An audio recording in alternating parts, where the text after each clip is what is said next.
Hey everybody, what's going on, and welcome to Guns N' Roses Central. And if this is the first time you've come across my channel, I always do true stories, or I do like really in-depth looks at Guns N' Roses songs. And if you guys like this video, go check out the rest of my channel. I got tons of videos just like this about Guns N' Roses, other songs, their albums, and notable events from the band's history. So today we're talking about one of Guns N' Roses' most controversial tracks. I wouldn't say it's their most controversial because that could probably go to 1 in a million, but this definitely caused a bit of controversy when the song came out, and it was actually discovered on the album The Spaghetti Incident. So this song was featured on their 1993 covers album The Spaghetti Incident, and it wasn't even labeled on the track listing. It was actually considered a hidden track. So the song we're talking about today is the cover of the Charles Manson song Look at Your Game Girl. Now, something that may shock a lot of people is that there's only 3 people playing on the song. There's Axl on vocals, of course. There's Dizzy Reed on bongos. And then Slash does not play guitar on this, neither does Gilby. Carlos Bowie, who was actually Axl's gardener at the time, plays guitar on the song. He's, of course, not related to Baba Booey from The Howard Stern Show. Now, let's talk about Guns N' Roses in early 1993. So they set out to do the Skin and Bones tour, which is a pretty stripped-down version of the band. They lost the backup singers, they lost the horn players, and it was just the 6 members, including Dizzy Reed. And one thing that became noticeable throughout that leg of the tour was that Axl would always wear a Charles Manson shirt. So there was a couple different variations of this shirt. There was the sleeveless shirt, that black shirt of Charles Manson with the Charlie Don't Surf on the back. And then there was also the red shirt, which he mostly wore during the European leg of the Skin and Bones tour. And he also wore it during the Mexico shows that Guns did in '93. And then there's also the black version of the shirt, which he's seen wearing in the Estranged music video. And a lot of people started to assume that Axl was a fan of Charles Manson, but they hadn't yet released the song Look at Your Game Girl at this point in time. And I did find a picture of Axl wearing a Charles Manson shirt from either 1991 or 1992, but I wasn't able to find any other photos of him wearing a Manson shirt before '93, other than the one I just showed you. Now, one thing that's notable that happened around February of '93 is that Axl and Stephanie Seymour actually stopped dating. They broke up, and some people think that the song was actually recorded as a message to his ex-girlfriend, Stephanie Seymour. Now, when it was revealed that Guns N' Roses actually recorded a Charles Manson song and put it on one of their albums, they were heavily criticized by both police organizations as well as victims' rights groups as well. Patti Tate, who is the actress sister of Sharon Tate, who was actually murdered by Charles Manson's followers, expressed outrage at the song's inclusion on the album. She said, "Doesn't Axl Rose realize what this man did to my family?" said Tate, who now runs a victims' rights group. "It really hurts and angers me that Guns N' Roses would exploit the murders of my sister and others for capital gain." And it wasn't only victims' rights groups and police organizations who criticized the band. Even Guns N' Roses' own record label was not happy with the inclusion of the song on The Spaghetti Incident. So Ed Rosenblatt, who was the president of Geffen Records at the time, said that the company would have preferred that the song wasn't on the album, but given our belief in freedom of speech as well as the clear restraints of our legal agreements with the band, it is not our decision to make. The decision belongs solely to Guns N' Roses. We genuinely regret the distress the situation caused. They also said that they wanted to come up with a solution that satisfied both parties. It was also revealed in another article the Los Angeles Times published on December 1st, 1993, that David Geffen didn't even learn about the song's inclusion until he saw a news report on CNN. He said, "I would hope that if Axl Rose realized how offensive people would find this, he would have not have ever recorded the song in the first place," said Geffen, who knew 2 of the 6 victims who were killed in the August 9th, 1969 Benedict Canyon rampage masterminded by Charles Manson. Now, it was originally believed, and this has never been confirmed, that it was Axl's idea to record the Charles Manson cover, and the rest of the band reluctantly agreed to put it on the album, provided it was unlisted and never came up in interviews. Following all the controversy, at one point Guns N' Roses considered removing the Manson song from the album. There was a lot of controversy that Charles Manson may get royalties from the song because he was, some thought, was the person who actually wrote it. But even to this day, the song still remains on The Spaghetti Incident. It was never removed from the album. So this LA Times article on December 1st, 1993 said the decision about removing the song rests with Axl Rose, who at that time couldn't be reached for comment, but sources said that most of the 5 band members want the song taken off future copies of the record, and that Rose is considering that action.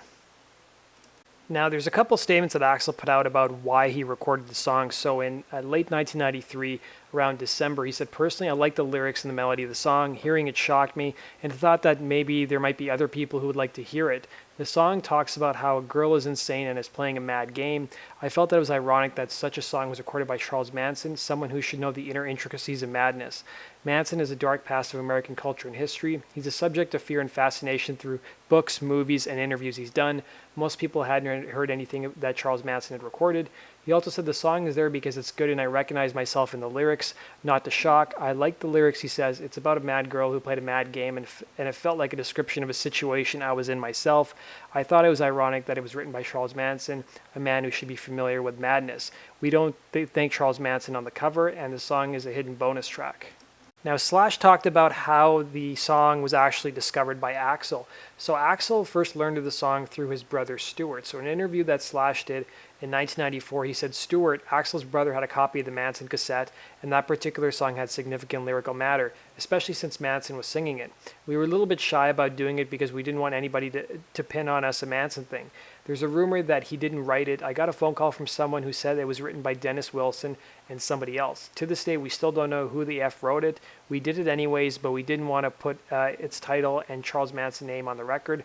None of us are into that for a serial killer's sake. We didn't want to give him the credit. Now, what's funny is a lot of other bands besides Guns N' Roses had covered Charles Manson songs, but there didn't seem to be as much controversy when they did it. But when Guns N' Roses did it, the media was all over them.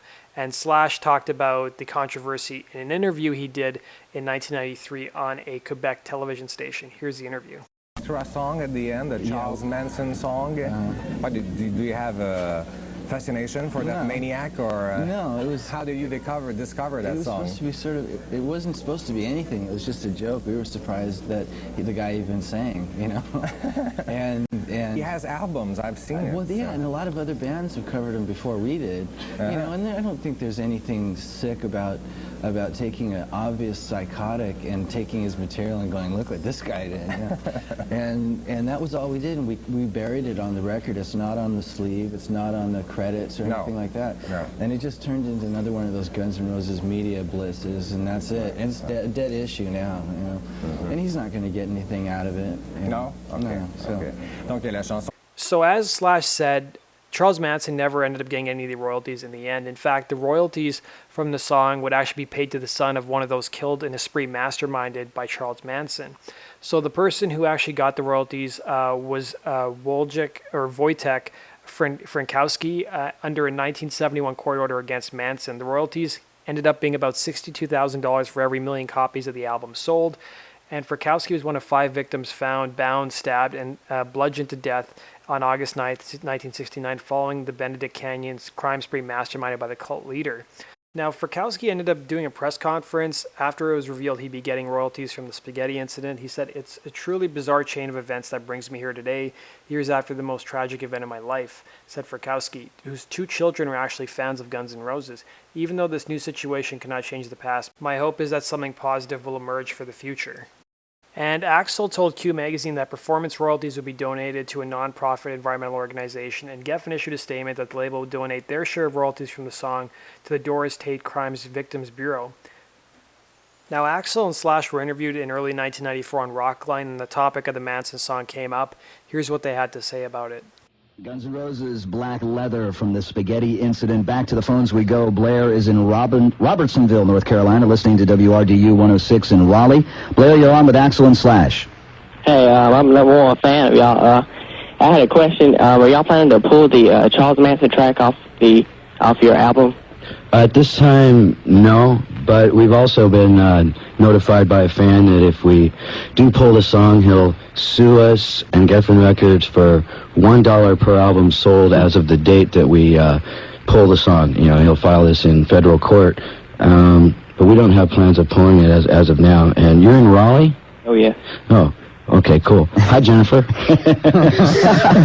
There was a time where we were planning on pulling it because of the fact that it was, I don't know, the messages were all crossed. Yeah. As far as to what we were really doing. I mean, basically all we did was do a track that had something to do lyrically with the band. I mean, or, you know. I like the lyrics of the song. I also thought it was something that people hadn't heard, and it was a missing part of the puzzle, and almost everything about Charles Manson has been public, but this was something that wasn't public really on a big scale to my knowledge, and just thought that people would be interested in hearing it. But, you know, even one of the victim's son, who's getting money, supposedly was talking about people worshiping Charles Manson, and I was like getting a vibe that people are trying to paint a picture that I worship Charles Manson now. It's exactly for me, the opposite of that. It's sort of a parody almost, you know? He's a pop cartoon icon of absolutely how far off the edge you can go, which, you know, I don't have any desire to go that far. Really weird, because when the song was done and it was recorded and released,